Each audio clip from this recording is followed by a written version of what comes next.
Commodity market की बात करें तो अंतर्राष्ट्रीय बाजार में गोल्ड एक महीने के निचले स्तर पर है और $1206 प्रति औंस के आसपास यहां पर ट्रेड हो रहा है। करीब $10 की नरमी फिलहाल गोल्ड में देखने को मिल रही है।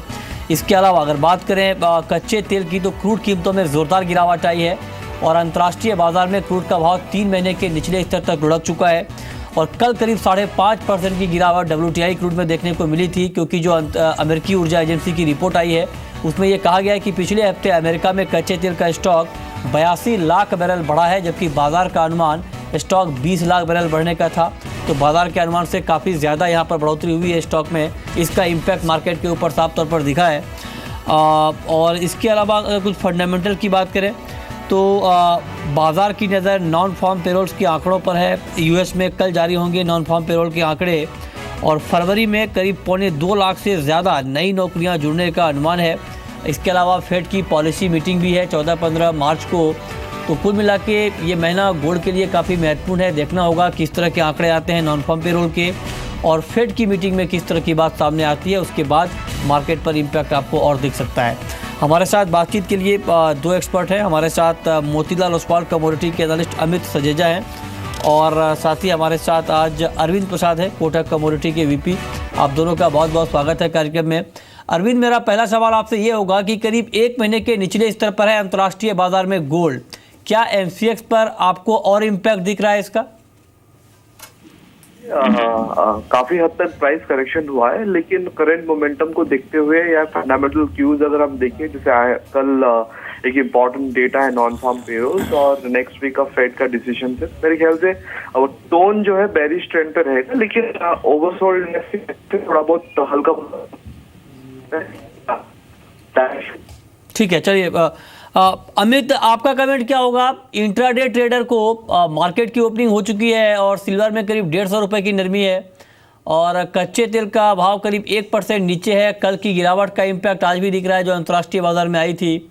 नेचुरल गैस में भी करीब 1% की नरमी देखने को मिल रही है। इसके अलावा कॉपर का भाव दबाव में है और 384 के आसपास यहाँ पर कारोबार होता हुआ दिख रहा है। निकिल में मामूली बढ़ोतरी है, यानी रेंज बाउंड ट्रेड आप कह सकते हैं यहाँ पर देखने को मिल रहा है। जिंक में करीब 1% की गिरावट देखने को मिल रही है। आपके हिसाब से इंट्राडे ट्रेडर को गोल्ड और सिल्वर में क्या करना चाहिए?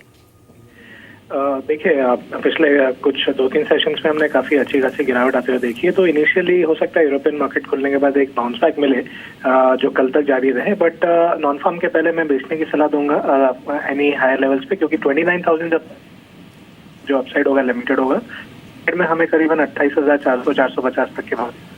ठीक है, आपकी राय अरविंद कच्चे तेल को लेकर क्या होगी? क्रूड कीमतों में जोरदार गिरावट आई है और कल यूएस में क्रूड का भाव 5.5% तक लुढ़का था। ब्रेंट का भाव भी काफ़ी ज़्यादा यहाँ पर टूटा था। क्या आपको लगता है कि अभी और गिरावट बढ़ सकती है कच्चे तेल में? अरविंद प्रसाद, लगता है अरविंद से हमारा संपर्क नहीं हो पा रहा है। अमित, आपका व्यू क्या होगा? क्रूड में क्या और गिरावट बढ़ सकती है? जी, देखिए, पिछले 2 महीनों में हमने करीबन 40 मिलियन के आसपास है क्रूड इन्वेंट्रीज में। तो कहीं ना कहीं उस चीज का दबाव है। रिकॉर्ड हाई लॉन्ग पोजीशंस थी, वो भी अनवाइंड हो सकती है। $2 या MCX पर करीबन 3,430-40 के एरिया में हमें रेजिस्टेंस दिखेगा। उस एरिया में आता है तो बेचना चाहिए। नए लोज करीबन 3,330-3,340 तक के दिख सकते हैं हमें MCX पर।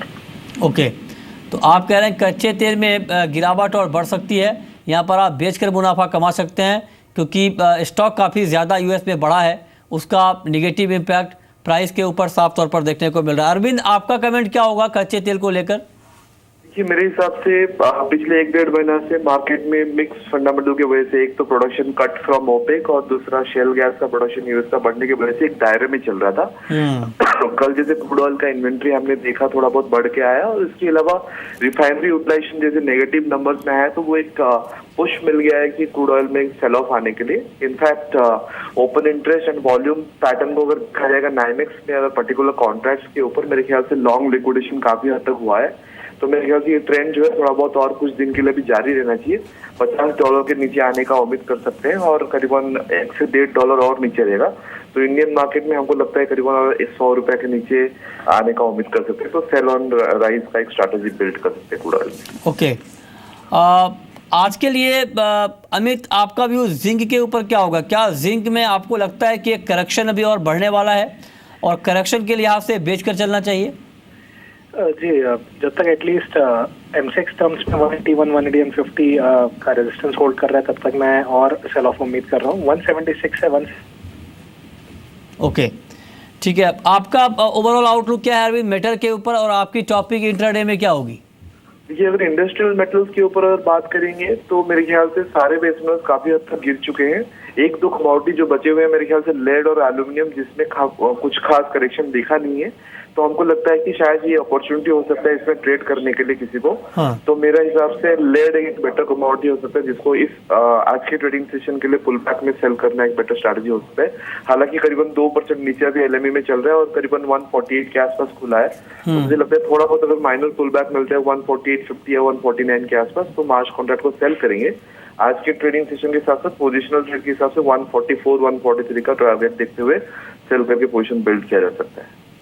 ओके, अमित, आपका व्यू पाम ऑयल के ऊपर क्या होगा? क्योंकि जो मलेशिया में पाम ऑयल कॉन्फ्रेंस में ये बात निकल कर आई है और जाने माने ऑयल एक्सपर्ट दोराब जी मिस्त्री ने ये कहा है कि एक महीने में पाम ऑयल का भाव मलेशिया में 3000 रिंगीट तक जा सकता है, क्योंकि सप्लाई डिमांड के मुकाबले कम है।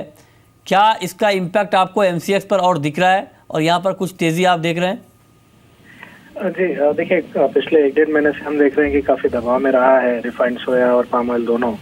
तो अभी कहीं ना कहीं बॉटमिंग आउट प्रोसेस स्टार्ट हो सकता है एंड एक्यूमुलेशन मेरे हिसाब से किया जा सकता है करंट लेवल्स पर। ओके, ठीक है।